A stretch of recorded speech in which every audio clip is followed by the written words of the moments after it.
Постхумно излезе од печат второто дополнето издание на книгата Подвизи за славната Македонија од Кирил Донски. Второто издание на оваа книга е подготвено од страна на неговиот син Виктор Донски.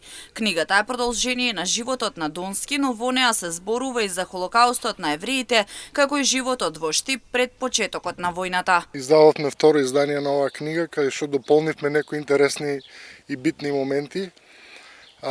Пред се додадена е пресудата според која бил осуден Кирил Донски на казна затвор од 18 месеци и исто така дополнета е со дополнително него интервју дадено за музеот на холокаустот на евреите, кај што се опишува како одела депортацијата на евреите од Македонија, животот во Штип во 20-тите, 30-тите години пред почетокот на војната. Така да доста интересни работи се додадени и самата книга представува еден вид на автобиографски роман кој што се базира на неговиот вистинит живот.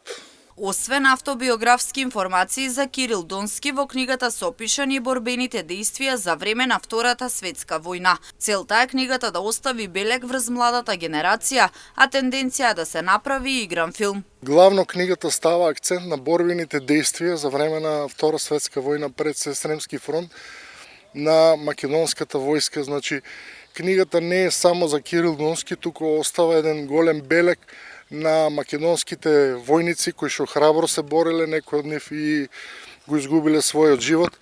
Така да пред се доста интересна и мислам дека е спремна да се направи еден игран филм во иднина. Главна цел на книгата е да остави траен белег пред се кај помладите генерации, значи да видат какви личности, на кој начин функционирале, како делувале, за условно кажано да имаме денешна држава таква каква што е. Инаку Кирил Донски е автор на над 40 патентирани пронајдоци. Работниот век го завршил како универзитетски професор, а почина во 2013 година.